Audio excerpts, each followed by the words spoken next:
ਜਿਹੜੀ ਅਸੀਂ ਸਾਰੇ ਹੀ ਜਦੋਂ ਵੀ ਕੋਈ ਸਾਡੀ ਕੋਈ ਮੀਟਿੰਗ ਹੁੰਦੀ ਅਸੀਂ ਉਹਨਾਂ ਨਾਲ ਮੀਟਿੰਗ ਕਰਦੇ ਹਾਂ। ਉਸ ਤੋਂ ਇਲਾਵਾ ਵੀ ਜਿਹੜਾ ਸਾਡਾ ਪ੍ਰਧਾਨ ਹੈ ਜਿਹੜਾ ਉਹ ਖੁਦ ਵੀ ਉਹਨਾਂ ਦੇ ਨਾਲ ਮੀਟਿੰਗਾਂ ਕਰਦੇ। ਪਿਛਲੀ ਫਰਵਰੀ ਦੀ 10 ਤਰੀਕ ਨੂੰ ਵੀ ਉਹਨਾਂ ਨਾਲ ਮੀਟਿੰਗ ਕੀਤੀ ਆ, ਕੈਪਟਨ ਸਾਹਿਬ ਨਾਲ ਵੀ ਕੀਤੀ ਆ, ਭਾਰਤ ਭੂਸ਼ਣ ਆਸ਼ੂ ਜੀ ਨਾਲ ਵੀ ਕੀਤੀ ਆ। ਪੰਜਾਬ ਸਰਕਾਰ ਵੱਲੋਂ ਅੜਿੱਕੇ ਦੂਰ ਕਰਨ ਦੇ ਵਿੱਚ ਜੋ ਸਾਡੇ ਨਜ਼ਰੀਏ ਦੇ ਨਾਲ ਦੇਖੀਏ, ਸਾਡੇ ਸੂਤਰਾਂ ਨਾਲ ਦੇਖੀਏ ਕਿ ਪੰਜਾਬ ਸਰਕਾਰ ਅਵੇਸਲੀ ਨਜ਼ਰ ਆ ਰਹੀ ਹੈ, ਅੜਿੱਕੇ ਦੂਰ ਨਹੀਂ ਕਰ ਪਾ ਰਹੀ। ਖੇਤੀਬਾੜੀ ਜਿਹੜੀ ਹੈ, ਜੇ ਸਾਡੀ ਖੇਤੀਬਾੜੀ ਨਾ ਰਹੀ ਤਾਂ ਸਾਡਾ ਕੀ ਰਹਿਣਾ। ਦੇਖੋ ਅੱਜ ਦੀ ਤਰੀਕ ਦੇ ਵਿੱਚ ਭਾਵੇਂ ਐਫਸੀ ਨੇ ਪੈਂਤੜਾ ਖੇਡਿਆ ਵੀ ਅਸੀਂ 2.5% ਜਿਹੜੀ ਆ ਆੜਤ ਜਿਹੜੀ ਆੜਤੀਆਂ ਨੂੰ ਨਹੀਂ ਦੇਣੀ, ਜ਼ਿਮੀਂਦਾਰਾਂ ਨੂੰ ਦੇਵਾਂਗੇ। ਗਈ ਹੈ ਵੀ ਜੇ ਕਣਕ ਚੁੱਕੀ ਗਈ ਤਾਂ ਫਿਰ ਸਰਕਾਰ ਨੂੰ ਕੁਝ ਉਮੀਦਾਂ ਹੋਣਗੀਆਂ। ਜੇ ਕਣਕ ਨਾ ਚੁੱਕੀ ਗਈ ਤਾਂ ਤੁਹਾਨੂੰ ਨਹੀਂ ਲੱਗਦਾ 2022 'ਚ ਸਰਕਾਰ ਚੁੱਕੀ। ਇਸ ਤਰ੍ਹਾਂ ਮੈਂ ਤੁਹਾਨੂੰ ਪਹਿਲਾਂ ਦੱਸਿਆ ਵੀ 4 ਸਾਲ ਐਡੀ ਵਧੀਆ ਇਹਨਾਂ ਨੇ ਕਾਰਗੁਜ਼ਾਰੀ ਕੀਤੀ ਹੈ। ਤੁਹਾਨੂੰ ਮਗਰੋਂ ਆਣ ਕੇ ਤੇ ਭਾਵੇਂ ਗੌਰਮੈਂਟ ਨੂੰ ਕੁਝ ਵੀ ਕਰਨਾ ਪਏ, ਗੌਰਮੈਂਟ ਕੁਝ ਨਾ ਕੁਝ ਕਰੇਗੀ। ਉਹਦੇ ਵਿੱਚ ਇਹ ਇੱਕ ਏਜੰਸੀ ਨਹੀਂ, ਹਰ ਏਜੰਸੀ ਦੇ ਇੰਸਪੈਕਟਰ ਨੇ ਸਾਡੇ ਵਾਸਤੇ ਬਹੁਤ ਵੱਡੀਆਂ ਮੁਸ਼ਕਲਾਂ ਫਿਰ ਖੜੀਆਂ ਕਰਦੇ। ਜਦੋਂ ਗੋਦਾਮਾਂ 'ਚ ਲੈ ਕੇ ਜਾਂਦੇ ਹੋ ਚੁੱਕੇ ਅਸੀਂ ਡੈਮੇਜ ਨਿਕਲਦਾ, ਡੈਮੇਜ ਇਸ ਕਾਰਨ ਵੱਧ ਨਿਕਲ ਜਾਂਦਾ। ਕਿਸੇ ਦੇ ਦਾਣੇ ਜਿਹੜੇ ਉਹ ਕਹਿੰਦੇ ਜੀ ਇਹ ਸੁੱਕੇ ਆ, ਸੁੱਕੇ ਨਹੀਂ ਸੁੱਕੇ ਆ ਦਾਣੇ, ਉਹਦੇ ਕਰਕੇ ਇਹ ਦਾਣੇ ਜਿਹੜੇ ਸਾਡੀ ਰੇਂਜ 'ਚ ਨਹੀਂ ਆਉਣੇ। ਆਪਾਂ ਜੇ ਗੱਲ ਕਹੀਏ ਜਿਹੜਾ ਵਪਾਰ ਆ ਨਾ ਉਹ ਕਦੀ ਚੰਗਾ ਹੁੰਦਾ ਸੀ, ਪਰ ਅੱਜ ਦੀ ਤਰੀਕ 'ਚ ਉਹ ਚੰਗਾ ਨਹੀਂ ਰਹਿ ਗਿਆ। ਅੱਜ ਦੀ ਤਰੀਕ 'ਚ ਬਹੁਤ ਜ਼ਿਆਦਾ ਸਾਨੂੰ ਕਠਿਨਾਈਆਂ ਜਿਹੜੀਆਂ ਝੱਲਣੀਆਂ ਪੈਂਦੀਆਂ, ਉਹਦੇ ਵਿੱਚੋਂ ਲੰਘਣਾ ਪੈਂਦਾ। ਬਾਕੀ 2.5% ਦਾ ਕੋਈ ਚੱਕਰ ਹੈਗਾ ਕਿ ਇਹ 2.5% ਸਿੱਧਾ ਹੀ ਤੁਹਾਡੀ ਜੇਬ 'ਚ ਆਉਂਦਾ ਸੀ ਤੇ 2.5 ਦਾ 2.5 ਵੱਜਦਾ ਸੀ। ਅਸੀਂ 30 ਤਰੀਕ ਤੱਕ ਜਿਹੜਾ ਇਹ ਚੀਜ਼ਾਂ ਸਾਰੀਆਂ ਵੇਖਾਂਗੇ ਵੀ ਜੇ ਸਰਕਾਰ ਨੇ ਸਾਡੀ ਪਿੱਠ ਥਾਪੜੀ, ਸਾਡਾ ਸਾਥ ਦਿੱਤਾ, ਤਗੜਿਆਂ ਹੋ ਕੇ ਜਿੱਦਾਂ ਇਸ ਤਰ੍ਹਾਂ ਹੀ ਪਰਚੇਜ ਪਿਛਲੇ ਸਾਲਾਂ 'ਚ ਹੋਈ ਇਸ ਤਰ੍ਹਾਂ ਹੀ ਅਰਕਾਂ ਹੋਵੇ ਤੇ ਫਿਰ ਅਸੀਂ ਸਰਕਾਰ ਦੇ ਨਾਲ ਆ। ਵੀ ਇਹਨਾਂ ਦਾ ਜਿਹੜਾ ਸੈਂਟਰ ਗੌਰਮੈਂਟ ਆ, ਇਹਨਾਂ ਨੇ ਇੱਕੋ ਹੀ ਇਹ ਜਿਹੜਾ ਸਾਡੇ ਤੇ ਇਲਜ਼ਾਮ ਲਾ ਰਹੀ ਆ ਵੀ ਜਿੰਨੇ ਵੀ ਸਾਡੀਆਂ ਕਿਸਾਨ ਜਥੇਬੰਦੀਆਂ ਜਿਹੜੀਆਂ ਉੱਥੇ ਬੈਠੀਆਂ ਇਹਨਾਂ ਦੀ ਫੰਡਿੰਗ ਜਿਹੜੀ ਆ ਸਾਰੇ ਆੜਤੀ ਕਰਦੇ।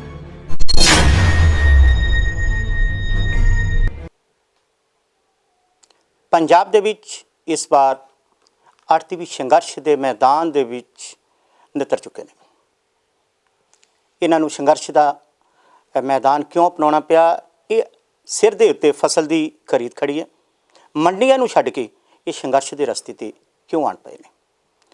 ਇਹਦੇ ਉੱਪਰ ਹੀ ਕੁਝ ਸਵਾਲ ਨੇ, ਜਿਨ੍ਹਾਂ ਸਵਾਲਾਂ ਦੇ ਜਵਾਬ ਅਸੀਂ ਜਿਹੜੇ ਆੜਤੀ ਐਸੋਸੀਏਸ਼ਨ ਆ ਉਹਨਾਂ ਦੇ ਪ੍ਰਧਾਨ ਜੀ ਹੋਣਾ ਕੋਲੋਂ ਹੀ ਉਹਦੇ ਜਵਾਬ ਮਿਲਣਗੇ। ਸਾਡੇ ਨਾਲ ਜਿਹੜੇ ਵੀ ਕਿਸਾਨ, ਭਾਰਤ ਵਾਸੀ, ਪੰਜਾਬ ਵਾਸੀ, ਜਿਹੜੇ ਵੀ ਹੋਰ ਕਿਸਾਨਾਂ ਨਾਲ ਸੰਬੰਧਿਤ ਜਿਹੜੇ ਵੀ ਵਪਾਰੀ ਨੇ, ਉਹ ਸਾਰਿਆਂ ਨੂੰ ਇਹ ਪ੍ਰੋਗਰਾਮ ਦੇਖਣਾ ਬੇਹੱਦ ਜ਼ਰੂਰੀ ਹੈ, ਕਿਉਂਕਿ ਇਸ ਵੇਲੇ ਬਹੁਤ ਵੱਡੀਆਂ ਅਫਵਾਹਾਂ ਵੀ ਫੈਲਾਈਆਂ ਜਾ ਰਹੀਆਂ ਨੇ ਜਿਹਦੇ ਵਿੱਚ ਆੜਤੀਆਂ ਨੂੰ ਕਟਹਿਰੇ ਦੇ ਵਿੱਚ ਖੜਾ ਕੀਤਾ ਜਾ ਰਿਹਾ। ਸੋ ਇਹਦੇ ਉੱਪਰ ਵੀ ਅਸੀਂ ਸਵਾਲ ਕਰਾਂਗੇ। ਸੋ ਸਾਡੇ ਨਾਲ ਇਸ ਵੇਲੇ ਕੱਚਾ ਆੜਤੀਆ ਐਸੋਸੀਏਸ਼ਨ ਬਟਾਲਾ ਦੇ ਪ੍ਰਧਾਨ ਮਨਬੀਰ ਸਿੰਘ ਰੰਧਾਵਾ ਨੇ। ਰੰਧਾਵਾ ਸਾਹਿਬ, ਆਪ ਜੀ ਦਾ ਬਹੁਤ ਬਹੁਤ ਸਵਾਗਤ ਹੈ ਜੀ ਦਾ ਟੀਵੀ। ਧੰਨਵਾਦ ਜੀ ਤੁਹਾਡਾ ਵੀ, NRI TV ਵਾਲਿਆਂ ਦਾ ਬਹੁਤ ਬਹੁਤ ਧੰਨਵਾਦ ਜੀ। ਰੰਧਾਵਾ ਸਾਹਿਬ, ਪੰਜਾਬ ਸਰਕਾਰ ਲਈ ਇਸ ਵਾਰੀ ਇਹ ਜਿਹੜੀ ਫਸਲ ਦੀ ਖਰੀਦ ਹੈ, ਤੁਹਾਨੂੰ ਲੱਗਦਾ ਜੀ ਕਿਸੇ ਅਗਨੀ ਪ੍ਰੀਖਿਆ ਤੋਂ ਘੱਟ ਨਹੀਂ ਹੈ? ਬਿਲਕੁਲ ਜੀ, ਇਹ 'ਚ ਤਾਂ ਕੋਈ ਸ਼ੱਕ ਨਹੀਂ। ਜਿਸ ਤਰ੍ਹਾਂ ਜੋ ਰਵੱਈਆ ਸੈਂਟਰ ਗੌਰਮੈਂਟ ਦਾ ਆ ਉਹਦੇ ਤੋਂ ਤੇ ਬਿਲਕੁਲ ਸਾਨੂੰ ਸਾਫ਼ ਨਜ਼ਰ ਆ ਰਿਹਾ ਵੀ ਇਹ ਪ੍ਰੀਖਿਆ ਜਿਹੜੀ ਅਗਨੀ ਪ੍ਰੀਖਿਆ ਜਿਹੜੀ ਆ ਸਰਕਾਰ ਵਾਸਤੇ ਵੀ ਆ ਬੜੀ ਵੱਡੀ ਆ, ਕਿਉਂਕਿ ਇਲੈਕਸ਼ਨ ਜੀਰ ਵੀ ਆ, ਨੈਕਸਟ ਇਲੈਕਸ਼ਨ ਵੀ ਆ ਰਹੀ ਆ। ਜਿਸ ਤਰ੍ਹਾਂ 4 ਸਾਲ ਸਰਕਾਰ ਨੇ ਜ਼ਿਮੀਂਦਾਰਾਂ ਦਾ ਇੱਕ ਦਾਣਾ ਜਿਹੜਾ ਉਹ ਮੰਡੀਆਂ 'ਚ ਰੁਲ ਨਹੀਂ ਦਿੱਤਾ, ਬੜੇ ਸੁਚੱਜੇ ਤਰੀਕੇ ਦੇ ਨਾਲ ਉਹਨੂੰ ਚੁੱਕਿਆ, ਜ਼ਿਮੀਂਦਾਰਾਂ ਨੂੰ ਵੀ ਖੁਸ਼ ਕੀਤਾ, ਆੜਤੀਆਂ ਨੂੰ ਵੀ ਖੁਸ਼ ਕੀਤਾ। ਤੇ ਹੁਣ ਜਿਹੜੀ ਆ ਇਹ ਇਲੈਕਸ਼ਨ ਜੀ ਰਿਹਾ ਤੇ ਅਗਨੀ ਪ੍ਰੀਖਿਆ ਜਿਹੜੀ ਆ ਇਹ ਸਰਕਾਰ ਵਾਸਤੇ ਬੜੀ ਵੱਡੀ ਗੱਲ ਆ। ਅਸੀਂ ਤੇ ਜਿਹੜਾ ਸੈਂਟਰ ਗੌਰਮੈਂਟ ਜੋ ਕੁਝ ਵੀ ਹੁਣ ਜਿਸ ਤਰ੍ਹਾਂ ਤੁਹਾਨੂੰ ਅੱਜ 106 ਦਿਨ ਹੋ ਗਏ ਕਿਸਾਨਾਂ ਨੂੰ ਵੀ ਆਪਣੀ ਲੜਾਈ ਲੜਦੇ ਹਾਂ, ਔਰ ਨਵੀਂ ਲੜਾਈ ਸਾਡੇ ਵਾਸਤੇ ਵੀ ਸ਼ੁਰੂ ਹੋ ਗਈ ਆ। ਆੜਤੀਆਂ ਵਾਸਤੇ ਤੇ ਜ਼ਿਮੀਂਦਾਰਾਂ ਦੀ ਜਿਹੜੀ ਆ ਇਹ ਵੀ ਸੈਂਟਰ ਗੌਰਮੈਂਟ ਨੇ ਸਾਡੇ ਵਾਸਤੇ ਖੜੀ ਕਰ ਦਿੱਤੀ ਆ। ਪੰਜਾਬ ਸਟੇਟ ਦੇ ਜਿਹੜੇ ਖੁਰਾਕ ਤੇ ਸਪਲਾਈ ਮੰਤਰੀ ਨੇ ਭਾਰਤ ਭੂਸ਼ਣ ਆਸ਼ੂ, ਉਹ ਤੇ ਦਾਅਵਾ ਕਰ ਰਹੇ ਨੇ ਕਿ ਕਣਕ ਦਾ ਇੱਕ ਦਾਣਾ ਖਰੀਦਿਆ ਜਾਵੇਗਾ, ਕਿਸਾਨਾਂ ਨੂੰ ਮੰਡੀਆਂ 'ਚ ਨਹੀਂ ਰੋਲਣ ਦਿੱਤਾ ਜਾਵੇਗਾ। ਆਸ਼ੂ ਜੀ ਦਾ ਦਾਅਵਾ ਜਿਹੜਾ ਹੈ, ਇਹ ਤੁਹਾਨੂੰ ਲੱਗਦਾ ਜੀ ਇਹ ਦਾਅਵਾ ਹਕੀਕਤ 'ਚ ਬਦਲੇਗਾ ਕਿ ਜਾਂ ਇਹ ਅਜੇ ਗੱਲਾਂ ਹਵਾ 'ਚ ਨੇ? ਨਹੀਂ ਜੀ, ਮੈਂ ਤੇ ਬਹੁਤ ਹੀ ਜ਼ਿਆਦਾ ਸਤਿਕਾਰ ਕਰਦਾ ਭਾਰਤ ਭੂਸ਼ਣ ਆਸ਼ੂ ਜੀ ਦਾ, ਵੀ ਜਿਨ੍ਹਾਂ ਦੇ ਨਾਲ ਜਿੰਨੀਆਂ ਵੀ ਸਾਡੀਆਂ ਮੀਟਿੰਗਾਂ ਹੋਈਆਂ, ਹੁਣ ਸਾਡੀ 15 ਤਰੀਕ ਨੂੰ ਫਿਰ ਦੁਬਾਰਾ ਮੀਟਿੰਗ ਹੋ ਰਹੀ ਆ ਚੰਡੀਗੜ੍ਹ ਦੇ ਵਿੱਚ, ਜਿੰਨੀਆਂ ਵੀ ਸਾਡੀਆਂ ਉਹਨਾਂ ਦੇ ਨਾਲ ਮੀਟਿੰਗਾਂ ਹੋਈਆਂ ਭਾਰਤ ਭੂਸ਼ਣ ਆਸ਼ੂ ਜੀ ਦੇ ਨਾਲ, ਸਾਡੇ ਪ੍ਰਧਾਨ ਜਿਹੜੇ ਵਿਜੇ ਕਾਲੜਾ ਜੀ ਆ, ਉਹਨਾਂ ਦੇ ਨਾਲ ਉਹਨਾਂ ਦੀ ਸਮੁੱਚੀ ਟੀਮ ਨੇ ਸਾਡੀ 31 ਮੈਂਬਰੀ ਕਮੇਟੀ ਬਣੀ ਆ ਪੰਜਾਬ ਦੇ ਵਿੱਚ, ਜਿਹੜੀ ਅਸੀਂ ਸਾਰੇ ਹੀ ਜਦੋਂ ਵੀ ਕੋਈ ਸਾਡੀ ਕੋਈ ਮੀਟਿੰਗ ਹੁੰਦੀ ਹੈ ਅਸੀਂ ਉਹਨਾਂ ਨਾਲ ਮੀਟਿੰਗ ਕਰਦੇ ਹਾਂ। ਉਸ ਤੋਂ ਅਲੱਗਾ ਵੀ ਜਿਹੜਾ ਸਾਡਾ ਪ੍ਰਧਾਨ ਹੈ ਜਿਹੜਾ ਉਹ ਖੁਦ ਵੀ ਉਹਨਾਂ ਦੇ ਨਾਲ ਮੀਟਿੰਗਾਂ ਕਰਦੇ। ਪਿਛਲੀ ਫਰਵਰੀ ਦੀ 10 ਤਰੀਕ ਨੂੰ ਵੀ ਉਹਨਾਂ ਨਾਲ ਮੀਟਿੰਗ ਕੀਤੀ ਆ, ਕੈਪਟਨ ਸਾਹਿਬ ਨਾਲ ਵੀ ਕੀਤੀ ਆ, ਭਾਰਤ ਭੂਸ਼ਣ ਆਸ਼ੂ ਜੀ ਨਾਲ ਵੀ ਕੀਤੀ ਆ, ਹੋਰ ਵੀ ਸਾਡੇ ਫੂਡ ਜਿਹੜੇ ਸੈਕਟਰੀ ਉਹਨਾਂ ਦੇ ਨਾਲ ਵੀ। ਔਰ ਬੜਾ ਉਹਨਾਂ ਨੇ ਸਾਡੀ ਪਿੱਠ ਥਾਪੜੀ ਆ ਵੀ ਤੁਸੀਂ ਚਿੰਤਾ ਨਾ ਕਰੋ, ਅਸੀਂ ਤੁਹਾਡੇ ਨਾਲ ਹਾਂ, ਅਸੀਂ ਤਗੜੇ ਹੋ ਕੇ ਤੁਹਾਡਾ ਸਾਥ ਦੇਵਾਂਗੇ, ਇੱਕ ਇੱਕ ਦਾਣਾ ਕਣਕ ਦਾ ਖਰੀਦਾਂਗੇ। ਉਹਦੀਆਂ ਤੁਸੀਂ ਵੀਡੀਓ ਵੀ ਤੁਸੀਂ ਦੇਖੀਆਂ ਭਾਰਤ ਭੂਸ਼ਣ ਆਸ਼ੂ ਦੀਆਂ ਵੀ। ਤੁਹਾਨੂੰ ਯਕੀਨ ਹੈ ਉਹਨਾਂ ਦੇ? ਬਿਲਕੁਲ ਸਾਨੂੰ ਉਹਨਾਂ 'ਤੇ ਯਕੀਨ ਆ। ਅਸੀਂ ਤਾਂ ਬਿਲਕੁਲ ਇਸ ਵੇਲੇ ਉਹਨਾਂ 'ਤੇ ਯਕੀਨ ਕਰਕੇ ਬੈਠੇ ਹਾਂ ਵੀ ਜਿਸ ਤਰ੍ਹਾਂ ਸਾਨੂੰ ਉਹਨਾਂ ਨੇ ਵਿਸ਼ਵਾਸ ਦਿਵਾਇਆ, ਅਸੀਂ ਉਹਨਾਂ ਦੇ ਜਿਹੜਾ ਜੋ ਵੀ ਉਹਨਾਂ ਦਾ ਵਿਸ਼ਵਾਸ ਆ ਉਹਨੂੰ ਲੈ ਕੇ ਅਸੀਂ ਅੱਜ ਵੀ ਆਪਣੇ ਉਸੇ ਹੀ ਜਿਸ ਤਰ੍ਹਾਂ ਪਹਿਲਾਂ ਅਸੀਂ ਮੰਡੀਆਂ ਦੇ ਵਿੱਚ ਜੋ ਵੀ ਸਾਡਾ ਸਾਰਾ ਕਾਰੋਬਾਰ ਹੈ ਉਹਨੂੰ ਅੱਜ ਵੀ ਆਪਾਂ ਉਸ ਤਰ੍ਹਾਂ ਹੀ ਵੇਖਣਾ ਚਾਹੁੰਦੇ। ਤੁਸੀਂ ਨਿਰੰਤਰ ਜਾਰੀ ਬੇਸ਼ੱਕ ਕਾਰੋਬਾਰ ਪੰਜਾਬ ਸਰਕਾਰ ਦੇ ਭਰੋਸੇ, ਮੰਤਰੀ ਆਸ਼ੂ ਜੀ ਦੇ ਦਾਅਵੇ ਦੇ ਭਰੋਸੇ ਕਾਰੋਬਾਰ ਉਸੇ ਤਰ੍ਹਾਂ ਜੇ ਚਲਾ ਰਹੇ ਨੇ। ਭਰੋਸਾ ਇਹਨਾਂ ਨੂੰ ਸਰਕਾਰ 'ਤੇ ਕਿ ਜੋ ਸਰਕਾਰ ਕੌਲ ਕਰ ਰਹੀ ਹੈ ਉੱਤੇ ਪੂਰਾ ਉਤਰੇਗੀ। ਪਰ ਕੇਂਦਰ ਸਰਕਾਰ ਦੀ ਗੱਲ ਕਰੀਏ, ਕੇਂਦਰ ਸਰਕਾਰ ਨਿਤ ਨਵਾਂ ਅੜਿੱਕਾ ਖੜਾ ਕਰ ਰਹੀ ਹੈ ਆੜ੍ਹਤੀਆਂ ਦੇ ਲਈ, ਕਿਸਾਨਾਂ ਦੇ ਲਈ। ਪਰ ਪੰਜਾਬ ਸਰਕਾਰ ਉਹ ਅੜਿੱਕੇ ਖੜੇ ਕਰ ਰਹੀ ਹੈ। ਪੰਜਾਬ ਸਰਕਾਰ ਵੱਲੋਂ ਅੜਿੱਕੇ ਦੂਰ ਕਰਨ ਦੇ ਵਿੱਚ ਜੋ ਸਾਡੇ ਨਜ਼ਰੀਏ ਦੇ ਨਾਲ ਦੇਖੀਏ, ਸਾਡੇ ਸੂਤਰਾਂ ਨਾਲ ਦੇਖੀਏ ਕਿ ਪੰਜਾਬ ਸਰਕਾਰ ਅਵੇਸਲੀ ਨਜ਼ਰ ਆ ਰਹੀ ਹੈ, ਅੜਿੱਕੇ ਦੂਰ ਨਹੀਂ ਕਰ ਪਾ ਰਹੀ। ਬਿਲਕੁਲ ਤੁਸੀਂ ਜਿਹੜੀ ਗੱਲ ਕਹੀ ਆ, ਇਹ ਸਰਕਾਰ ਜਿਹੜੀ ਆ ਉਹ ਅੜਿੱਕੇ ਦੂਰ ਕਰ ਰਹੀ ਆ, ਇਹੋ ਜਿਹੀ ਗੱਲ ਕੋਈ ਨਹੀਂ ਹੈਗੀ। ਅਸੀਂ ਤੁਹਾਨੂੰ ਖੁਦ ਵੀ ਦੱਸ ਰਹੇ ਹਾਂ ਵੀ 15 ਤਰੀਕ ਨੂੰ ਸਾਡੀ ਸਾਡੀ ਜਿਹੜੀ ਆ ਪੰਜਾਬ ਦੀ 31 ਮੈਂਬਰੀ ਕਮੇਟੀ ਆ ਉਹਨਾਂ ਦੀ ਸਾਡੇ ਆਸ਼ੂ ਜੀ ਦੇ ਨਾਲ ਹੀ ਆ। ਹੋ ਸਕਦਾ ਵੀ ਕੈਪਟਨ ਸਾਹਿਬ ਨਾਲ ਵੀ ਸਾਡੀ ਇਸ ਸੰਬੰਧ ਵਿੱਚ ਮੀਟਿੰਗ ਆ। ਜੇ ਸਾਨੂੰ ਟਾਈਮ ਮਿਲ ਗਿਆ, ਸਾਡੇ ਪ੍ਰਧਾਨ ਜੀ ਨੇ ਟਾਈਮ ਲਿਆ, ਆਪਾਂ ਫਿਰ ਕੈਪਟਨ ਸਾਹਿਬ ਨਾਲ ਮੀਟਿੰਗ ਕਰ ਰਹੇ ਹਾਂ। ਔਰ ਸਮੁੱਚੀ ਜਿਹੜੀ ਸਾਡੀ ਜਿੰਨੀ ਵੀ ਕੈਬਨਿਟ ਹੈ ਸਾਰੀ ਸਾਡੇ ਇਸ ਵੇਲੇ ਪਿੱਠ ਥਾਪੜ ਰਹੀ ਆ ਵੀ ਅਸੀਂ ਜਿੱਦਾਂ ਵੀ ਹੈਗਾ ਸੀਜ਼ਨ ਜਿਹੜਾ ਇਹ ਕਣਕ ਦਾ ਨਹੀਂ, ਉਹਨਾਂ ਦੇ ਤੇ ਜਿਹੜੀ ਮਨ ਦੀ ਆਸ ਹੈ ਵੀ ਝੋਨਾ ਵੀ ਇਸੇ ਤਰ੍ਹਾਂ ਜਿਸ ਤਰ੍ਹਾਂ ਪਹਿਲਾਂ ਚੁੱਕਿਆ ਗਿਆ ਇਸੇ ਤਰ੍ਹਾਂ ਹੀ ਚੁਕਾਵਾਂਗੇ ਅਸੀਂ। ਕਿਉਂਕਿ ਹੁਣ ਜੇ ਪਿਛਲਾ ਰੰਧਾਵਾ ਸਾਹਿਬ ਅਗਰ ਗੱਲ ਨੂੰ ਸਿੱਧੇ ਤਰੀਕੇ ਨਾਲ ਕਹੀਏ ਵੀ ਜੇ ਕਣਕ ਚੁੱਕੀ ਗਈ ਤਾਂ ਫਿਰ ਸਰਕਾਰ ਨੂੰ ਕੁਝ ਉਮੀਦਾਂ ਹੋਣੀਆਂ, ਜੇ ਕਣਕ ਨਾ ਚੁੱਕੀ ਗਈ ਤਾਂ ਤੁਹਾਨੂੰ ਨਹੀਂ ਲੱਗਦਾ 2022 'ਚ ਸਰਕਾਰ ਚੁੱਕੀ ਜਾਣੀ ਹੈ? ਬਿਲਕੁਲ ਜੀ ਬਿਲਕੁਲ, ਇਹ 'ਚ ਕੋਈ ਸ਼ੱਕ ਨਹੀਂ। ਵੇਖੋ ਹਰ ਇੱਕ ਨੇ ਆਪਣਾ ਆਪਣਾ ਪੈਂਤੜਾ ਖੇਡਣਾ ਹੈ, ਇਹਦੇ ਵਿੱਚ ਕੋਈ ਦੋ ਰਹਿਵਾਂ ਨਹੀਂ। ਕਿਉਂਕਿ ਜਿਹੜਾ ਜ਼ਿਮੀਂਦਾਰ ਆਪਾਂ ਤੇ ਸਾਡਾ ਜਿਹੜਾ ਪੰਜਾਬ ਦਾ ਸੂਬਾ ਹੈ ਖੇਤੀਬਾੜੀ 'ਤੇ ਨਿਰਭਰ ਕਰਦਾ ਸਾਰਾ ਹੀ। ਠੀਕ ਹੈ ਜੀ। ਅਸੀਂ ਸਮੁੱਚਾ ਪੰਜਾਬ ਜਿਹੜਾ ਖੇਤੀਬਾੜੀ 'ਤੇ ਹੀ ਡਿਪੈਂਡੈਂਟ ਆ। ਖੇਤੀਬਾੜੀ ਜਿਹੜੀ ਹੈ ਜੇ ਸਾਡੀ ਖੇਤੀਬਾੜੀ ਨਾ ਰਹੀ ਤਾਂ ਸਾਡਾ ਕੀ ਰਹਿਣਾ। ਵੇਖੋ ਅੱਜ ਦੀ ਤਰੀਕ ਦੇ ਵਿੱਚ ਭਾਵੇਂ FC ਨੇ ਪੈਂਤੜਾ ਖੇਡਿਆ ਵੀ ਅਸੀਂ 2.5% ਜਿਹੜੀ ਆ ਆੜ੍ਹਤੀਆਂ ਨੂੰ ਨਹੀਂ ਦੇਣੀ, ਜ਼ਿਮੀਂਦਾਰਾਂ ਨੂੰ ਦੇਵਾਂਗੇ। ਹੁਣ ਤੁਸੀਂ ਸਿਆਣੇ ਜੇ ਵੇਖੋ FCI ਨੇ ਕਿੱਦਾਂ ਮੰਡੀਆਂ ਦੇ ਵਿੱਚੋਂ ਪਰਚੇਜ ਅੱਗੇ ਅਸੀਂ ਸਾਰਾ ਸਾਂਭ ਸੰਭਾਲ ਅਸੀਂ ਕਰਦੇ ਸੀਗੇ, ਉਹਨੂੰ ਜ਼ਿਮੀਂਦਾਰਾਂ ਨੂੰ ਅਸੀਂ ਸਾਰਾ ਹੀ ਸਾਂਭਦੇ ਸੀਗੇ ਔਰ ਉਹਨਾਂ ਦੀ ਫਸਲ ਵੀ ਅਸੀਂ ਸਾਰੀ ਤਿਆਰ ਕਰਕੇ ਗੋਦਾਮਾਂ ਦੇ ਵਿੱਚ ਪਹੁੰਚਾਉਂਦੇ ਸੀਗੇ। ਪਰ ਕਿੱਦਾਂ ਜ਼ਿਮੀਂਦਾਰ ਕੋਲ ਸਿੱਧਾ ਉਹ ਆਪਣੇ ਗੋਦਾਮਾਂ ਦੇ ਵਿੱਚ ਮਾਲ ਸਟੋਰ ਕਰਾ ਲੇਗੀ, ਕਦੀ ਇਹ ਨਾਮੁਮਕਿਨ ਆ। ਇਹ ਇਸੇ ਤਰ੍ਹਾਂ ਹੀ ਇਹ ਚੱਲਣਾ ਜਿਸ ਤਰ੍ਹਾਂ ਪਹਿਲਾਂ ਇਹ ਸਿਸਟਮ ਚੱਲਦਾ ਸੀਗਾ। ਔਰ ਆਪਾਂ ਤੁਹਾਨੂੰ ਇੱਕ ਵਾਅਦੇ ਨਾਲ ਹੀ ਕਹਿੰਦੇ ਹਾਂ ਵੀ ਅਸੀਂ ਜਿਹੜਾ ਐਰਕਾਂ ਦਾ ਸੀਜ਼ਨ ਜਿਹੜੀ ਕਣਕ ਦਾ ਸੀਜ਼ਨ ਹੈ ਇਸੇ ਤਰ੍ਹਾਂ ਹੀ ਸਰਕਾਰ ਸਾਡੀ ਪਿੱਠ ਥਾਪੜੇਗੀ ਔਰ ਇਹਨੂੰ ਸਮੁੱਚੇ ਤਰੀਕੇ ਨਾਲ। ਰੰਧਾਵਾ ਸਾਹਿਬ ਇਸ ਵੇਲੇ ਜਿਹੜੀ ਵੀ ਫਸਲ ਹੈ ਜਾਂ ਇਸ ਤੋਂ ਅੱਗੇ ਵਾਲੀ ਫਸਲ ਉਹਨੂੰ ਸਟਾਕ ਕਰਨਾ, ਯਾਨੀ ਕਿ ਉਹਦਾ ਭੰਡਾਰਨ ਕਰਨਾ, ਫਿਰ ਉਹਦੀ ਅਦਾਇਗੀ ਕਰਨੀ, ਉਹਦੇ ਨਾਲ ਬਾਰਦਾਨੇ ਦਾ ਜਿਹੜਾ ਪ੍ਰਬੰਧ ਹੁੰਦਾ ਹੈ। ਸੋ CCL ਵਰਗੇ ਜਿਹੜੇ ਸੰਕਟ ਨੇ ਇਹ ਜਿਹੜੇ ਵੱਡੇ ਸੰਕਟ ਨੇ, ਸਾਨੂੰ ਤਾਂ ਇਹ ਲੱਗਦਾ ਕਿ ਇਸ ਵੇਲੇ ਮੰਡੀ 'ਚ ਖੜੇ ਦਿਖਾਈ ਦੇ ਰਹੇ ਨੇ। ਤੁਸੀਂ ਐਜ਼ ਏ ਪ੍ਰਧਾਨ ਆੜ੍ਹਤੀ ਐਸੋਸੀਏਸ਼ਨ ਦੇ ਪ੍ਰਧਾਨ ਹੋ, ਤੁਹਾਨੂੰ ਲੱਗਦਾ ਕਿ ਸੰਕਟ ਦੇ ਬੱਦਲ ਗਹਿਰੇ ਹੁੰਦੇ ਜਾ ਰਹੇ ਨੇ? ਹਾਂ ਬਿਲਕੁਲ, ਇਹ ਵੀ ਗੱਲ ਤੁਹਾਡਾ ਸਵਾਲ ਬਹੁਤ ਵਧੀਆ ਹੈ। ਕਿਉਂਕਿ ਜਿਹੜਾ ਬਾਰਦਾਨੇ ਦੀ ਬੜੀ ਵੱਡੀ ਸਮੱਸਿਆ ਹੈ ਜਿਹੜੀ ਆ ਬਾਰਦਾਨੇ ਦੀ ਸਮੱਸਿਆ ਵੇਖੋ ਗੌਰਮੈਂਟ ਦੇ ਟੈਂਡਰ ਵੀ ਕਾਲ ਕਰ ਲਿਆ। ਗੌਰਮੈਂਟ ਨੇ ਜੇ ਪਿੱਛੋਂ ਕੋਈ ਕਹਿੰਦੇ ਵੀ ਪਰਸਨ ਦੀ ਜਿਹੜੀ ਖੇਤੀ ਘੱਟ ਹੋਈ ਸੀਗੀ, ਐਰਕਾਂ ਉਹਨਾਂ ਨੇ ਗੌਰਮੈਂਟ ਨੇ ਜਿਹੜਾ 2021 ਦਾ ਬਾਰਦਾਨਾ ਜਿਹੜਾ ਉਹ ਪਰਚੇਜ ਕਰ ਰਹੀ ਆ, ਜਿਹੜਾ ਵੀ ਬਹੁਤ ਵਧੀਆ ਸਾਫ਼ ਸੁਥਰਾ ਬਾਰਦਾਨਾ ਆਪਣੀ ਸਟੇਟ ਗੌਰਮੈਂਟ ਉਹ ਪਰਚੇਜ ਕਰ ਰਹੀ ਆ। ਉਸ ਤੋਂ ਬਾਅਦ 33% ਸੈਂਟਰ ਗੌਰਮੈਂਟ ਨੇ ਵੀ ਜਸ ਕੀਤੀ ਆ ਵੀ 33% ਅਸੀਂ ਦੇਵਾਂਗੇ, ਬਾਕੀ ਜਿਹੜਾ ਸਟੇਟ ਗੌਰਮੈਂਟ ਜਿਹੜਾ ਉਹਦਾ ਅਰੇਂਜ ਕਰੇ। ਅਤੇ ਗੌਰਮੈਂਟ ਨੇ ਉਹਦੇ ਵਾਸਤੇ ਜਿਹੜਾ ਪੁਰਾਣੇ ਬਾਰਦਾਨੇ ਵਾਸਤੇ ਵੀ ਟੈਂਡਰ ਕਾਲ ਕੀਤੇ ਆ। ਗੌਰਮੈਂਟ ਵੀ ਇਸ ਚੀਜ਼ ਦੇ ਵਾਸਤੇ ਸੰਜੀਦਾ ਆ, ਕਿਉਂਕਿ ਜਿਸ ਤਰ੍ਹਾਂ ਮੈਂ ਤੁਹਾਨੂੰ ਪਹਿਲਾਂ ਦੱਸਿਆ ਵੀ 4 ਸਾਲ ਐਡੀ ਵਧੀਆ ਇਹਨਾਂ ਨੇ ਕਾਰਗੁਜ਼ਾਰੀ ਕੀਤੀ ਆ। ਤੇ ਹੁਣ ਮਗਰੋਂ ਆਣ ਕੇ ਤੇ ਭਾਵੇਂ ਗੌਰਮੈਂਟ ਨੂੰ ਕੁਛ ਵੀ ਕਰਨਾ ਪਏ, ਗੌਰਮੈਂਟ ਕੁਛ ਨਾ ਕੁਛ ਕਰੇਗੀ, ਜ਼ਰੂਰ ਕਰੇਗੀ, ਸਾਨੂੰ ਆਸ ਹੈ। ਗੌਰਮੈਂਟ ਉਖਲੀ 'ਚ ਸਿਰ ਦਿੱਤਾ ਬਈ, ਹੁਣ 2 ਵੱਧ ਕੀ ਤੇ 2 ਘੱਟ ਕੀ। ਹੁਣ ਤੇ ਬਿਲਕੁਲ ਅਖੀਰਲਾ ਸਾਲ ਹੈ ਨਾ, ਜੇ ਹੁਣ ਪੈਨਸ਼ਨਾਂ ਜਿਹੜੀਆਂ ਨੇ ਉਹ 750 ਤੋਂ 1500 ਹੋ ਗਈ, ਸਗਨ ਸਕੀਮਾਂ 2100 ਤੋਂ 51,000 ਹੋ ਗਈਆਂ ਨੇ। ਭਾਵੇਂ ਮਿਲਣ ਕਦੋਂ, ਜਦੋਂ ਮਰਜ਼ੀ, ਅਜੇ ਨੋਟੀਫਿਕੇਸ਼ਨ ਹੋਣੇ ਆ, ਫਿਰ ਪਤਾ ਨਹੀਂ ਕਦੋਂ ਕਿਸੇ ਨੂੰ ਮਿਲਦੀਆਂ ਨੇ। ਪਰ ਇਹ ਵਾਰੀ ਫਸਲ ਜਿਹੜੀ ਹੈ ਨਾ ਉਹ ਤਾਂ ਚੁੱਕਣੀ ਹੀ ਪੈਣੀ ਹੈ, ਭਾਵੇਂ ਪੈਸੇ ਦਾ ਪ੍ਰਬੰਧ ਜਿੱਧਰੋਂ ਮਰਜ਼ੀ ਹੋਵੇ, ਜਿਸ ਤਰ੍ਹਾਂ ਮਰਜ਼ੀ ਸਰਕਾਰ ਕਰੇ। ਇਹ ਉਪਰਾਲਾ ਸਰਕਾਰ ਨੇ ਕਰਨਾ ਹੀ ਕਰਨਾ ਹੈ, ਸਾਨੂੰ ਆਸ ਆ, ਬਿਲਕੁਲ ਸਰਕਾਰ 'ਤੇ ਸਾਨੂੰ ਆਸ ਆ। ਬਾਕੀ ਅਸੀਂ ਇਸ ਤੋਂ ਬਾਅਦ ਤੁਹਾਨੂੰ ਦੱਸਾਂਗੇ 15 ਤਰੀਕ ਦੀ ਮੀਟਿੰਗ ਜਿਹੜੀ ਅਟੈਂਡ ਕਰਨ ਤੋਂ ਬਾਅਦ ਫਿਰ ਤੁਹਾਡੇ ਨਾਲ ਆਪਾਂ ਫਿਰ ਦੁਬਾਰਾ ਵੀ ਫਿਰ ਇੱਕ ਵਾਰੀ ਰੰਧਾਵਾ ਸਾਹਿਬ, ਵੈਸੇ ਤਾਂ ਪੰਜਾਬ ਦੀਆਂ ਕੁਝ ਏਜੰਸੀਆਂ ਨੇ ਖਰੀਦ ਏਜੰਸੀਆਂ, ਜਿਸ 'ਚ ਵੇਅਰ ਹਾਊਸ ਵੀ ਹੈ, ਜਿਸ 'ਚ ਪਨਸਬ ਵੀ ਹੈਗੀ ਹੈ, ਪਨਗ੍ਰੇਨ ਵੀ ਹੈਗੀ ਹੈ, ਮਾਰਕਫੈਡ ਵੀ ਹੈਗੀ ਹੈ, ਔਰ ਜਿਹੜੀ FCI ਹੈ ਇਹ ਤਾਂ ਕੇਂਦਰ ਦੀ ਏਜੰਸੀ ਹੈ। ਇਹਨਾਂ ਏਜੰਸੀਆਂ ਜਿਹੜੀਆਂ 5 ਏਜੰਸੀਆਂ ਨੇ, ਇਹਨਾਂ ਦੀ ਖਰੀਦ 'ਚ ਫਰਕ ਕੀ ਹੁੰਦਾ? ਇਹਨਾਂ ਦੀ ਖਰੀਦ 'ਚ ਫਰਕ ਕੁਛ ਨਹੀਂ ਹੁੰਦਾ। ਵੈਸੇ ਸਾਰਿਆਂ ਨੂੰ ਹੀ ਇਹਨਾਂ ਨੇ ਆਪੋ ਆਪਣਾ ਭੰਡਾਰ ਕਰਨਾ ਹੁੰਦਾ ਵਾ। ਕਿਸ ਕੋ 20% ਦੀ ਹੁੰਦੀ ਹੈ ਭੰਡਾਰ ਕਰਨ ਦੀ ਸਮਰੱਥਾ, ਕਿਸੇ ਕੋ ਵੇਖੋ ਪਨਗ੍ਰੇਨ ਏਜੰਸੀ ਇਹੋ ਜਿਹੀ ਜਿਹਨੇ ਸਾਰਾ ਸੈਂਟਰ ਪੂਲ ਦੀ ਕਣਕ ਵੀ ਖਰੀਦਣੀ ਹੁੰਦੀ ਆ, ਅਤੇ ਉਹਨੇ ਪਲੱਸ ਜਿਹੜੀਆਂ ਆਪਣੀ ਸਟੋਰੇਜ ਵੀ ਕਰਨੀ ਹੁੰਦੀ ਆ, ਉਹਨੇ 25% ਸਟੋਰੇਜ ਕਰਦੀ ਆ। ਜਿਹੜੀ ਆ ਪਨਗ੍ਰੇਨ ਆ 20% FCI ਕਰਦੀ ਆ। ਇਸੇ ਤਰ੍ਹਾਂ ਜਿਹੜਾ ਮਾਰਕਫੈਡ ਆ ਉਹ 10% ਕਰਦਾ ਆ, ਜਿਹੜਾ ਪਨਸਪ ਆ ਉਹ ਵੀ 10% ਕਰਦਾ ਆ, ਅਤੇ ਜਿਹੜਾ ਹੈਗਾ ਵਾ ਵੇਅਰ ਹਾਊਸ ਉਹ ਵੀ 20% ਕਰਦਾ। ਇਸ ਤਰ੍ਹਾਂ ਸਾਰਿਆਂ ਨੇ ਏਜੰਸੀਆਂ ਦੀ ਉਸ ਹਿਸਾਬ ਨਾਲ ਜਿਸ ਕੋ ਜਿੱਦਾਂ ਕਿਸੇ ਕੋ ਭੰਡਾਰਨ ਦੀ ਸਮਰੱਥਾ ਹੈ ਉਸੇ ਤਰ੍ਹਾਂ ਹੀ ਇਹ ਪਰਚੇਜ ਕਰਦੇ ਆ। ਇਹ ਇੱਕ ਵੀਡੀਓ ਅੱਜ ਕੱਲ੍ਹ ਜਾਰੀ ਹੈ, ਉਹ ਕਹਿੰਦੇ ਨੇ ਕਿ ਇਹ ਜਿਹੜੀ 2.5% ਦਾ ਚੱਕਰ ਹੈ ਨਾ, ਕਿਸਾਨਾਂ ਦੇ ਨਾਲ ਧੱਕਾ ਹੁੰਦਾ 2.5% ਦਾ, ਉਹ ਕਹਿੰਦੇ ਜਿਹੜੇ ਆੜ੍ਹਤੀਆਂ ਦੀ ਜੇਬ 'ਚ ਜਾ ਰਿਹਾ ਸੀ, ਜਿਹੜਾ ਆੜ੍ਹਤੀਆਂ ਦੇ ਘਰਾਂ 'ਚ ਜਾ ਰਿਹਾ ਸੀ, ਜਿਹਦੇ ਨਾਲ ਆੜ੍ਹਤੀਆਂ ਦੇ ਕੋਲ ਜਿਹੜਾ ਨਾ ਧਨ ਦੌਲਤਾਂ ਦੇ ਅੰਬਾਰ ਕਹਿੰਦੇ ਲੱਗ ਰਹੇ ਸੀਗੇ, ਅਸੀਂ ਉਹ ਪੈਸਾ ਸਿੱਧਾ ਹੀ ਕਹਿੰਦੇ ਕਿਸਾਨਾਂ ਨੂੰ ਕਾਹਦਾ ਦੇ ਦਿੱਤਾ ਅਤੇ ਆੜ੍ਹਤੀਆਂ ਨੂੰ ਵਕਤ ਪੈ ਗਿਆ।